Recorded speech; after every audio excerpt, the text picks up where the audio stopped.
कांग्रेस के बगैर कोई मुख्यमंत्री बनेगा, प्रधानमंत्री? और कांग्रेस को ही हमारी बिल्ली हमी से मियाँ हमी को आप उंगली कर रहे हैं। कांग्रेस गठबंधन धर्म की इज्जत कर रहा है। गठबंधन धर्म को निभाइए लालू जी, ये गलत है, ये चीज सही नहीं है।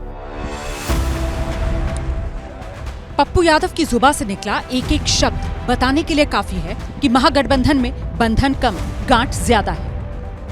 तकनीकी रूप से निर्दलीय सांसद लेकिन सर्वविदित रूप से कांग्रेस नेता पप्पू यादव पटना से सहरसा पहुंचे तो उनके तेवर और तल्ख हो गए।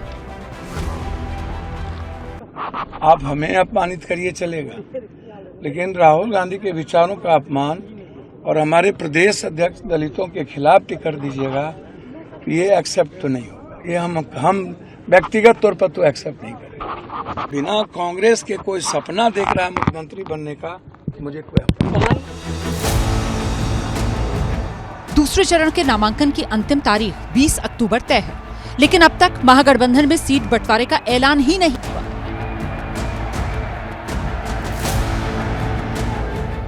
बिहार विधानसभा चुनाव में विपक्षी गठबंधन में कौन कितनी सीट पर लड़ेगा मालूम नहीं। सीट बंटवारे का औपचारिक ऐलान होगा भी या नहीं, इसकी भी गारंटी नहीं। सीट बंटवारे की उलझन तो सुलझी नहीं, ऊपर से महागठबंधन के घटक दलों में एक दूसरे के खिलाफ उम्मीदवार उतारने की होड़ मची है। अब तक 11 सीटों पर महागठबंधन के एक से ज्यादा उम्मीदवार नामांकन दाखिल कर चुके हैं। खबर तो यहाँ तक है कि आरजेडी ने कांग्रेस के प्रदेश अध्यक्ष राजेश राम की कुटुंबा सीट पर भी अपने उम्मीदवार सुरेश पासवान को उतारने की तैयारी की है। अगर ऐसा हुआ तो फिर दोस्ताना संघर्ष वाली सीटों की संख्या 1 दर्जन हो जाएगी। इस बीच झारखंड मुक्ति मोर्चा ने अकेले चुनाव लड़ने का ऐलान कर दिया है। धमदाहा है, हमारा चकाई है, हमारा कटोरिया है, मनिहारी है, जमुई है और पीरपैती है। अब चुनाव लड़ने के लिए आपको रुख लेना पड़ेगा क्या? चुनाव लड़ेंगे, ठीक है, ठीक है। हर जगह की परिस्थिति। तब राजद के खिलाफ कांग्रेस क्यों है? वीआईपी के खिलाफ सीपीआई क्यों है? ये बहुत तरह की चुनाव की रणनीति अलग होती है, तो वो रणनीति के तहत ही। जेएमएम ने न सिर्फ अपनी सीटों की घोषणा की, बल्कि महागठबंधन को नतीजे भुगतने की चेतावनी दी है। हमें कमतर आंका गया, हमें अंडर एस्टिमेट किया जा रहा है और हमारी नेता, हमारी पार्टी की क्षमता को पूरे देश ने देखा है।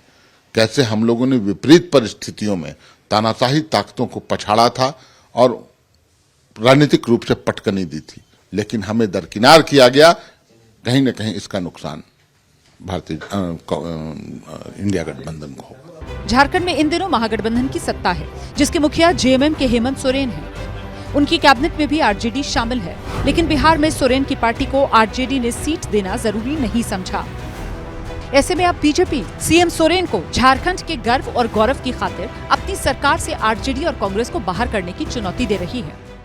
बिहार के चौराहे पे एक कटोरा लेकर खड़े थे, भिक्षाम देही सीटों की भिक्षा मांग रहे थे। 1 सीट 2 सीट कोई दे दे बाबा, लेकिन कुछ नहीं मिला।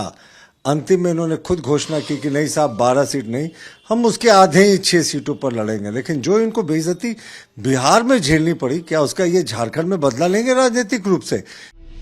बीजेपी ही नहीं, कांग्रेस भी आरजेडी को अब भी भूल सुधार की नसीहत दे रही है। क्योंकि हम झारखंड में झारखंड मुक्ति मोर्चा, कांग्रेस और राष्ट्रीय जनता दल तीनों एक मजबूत गठबंधन में हैं, तो स्वाभाविक तौर पे बिहार में भी झारखंड मुक्ति मोर्चा की मांग उचित थी और उचित है।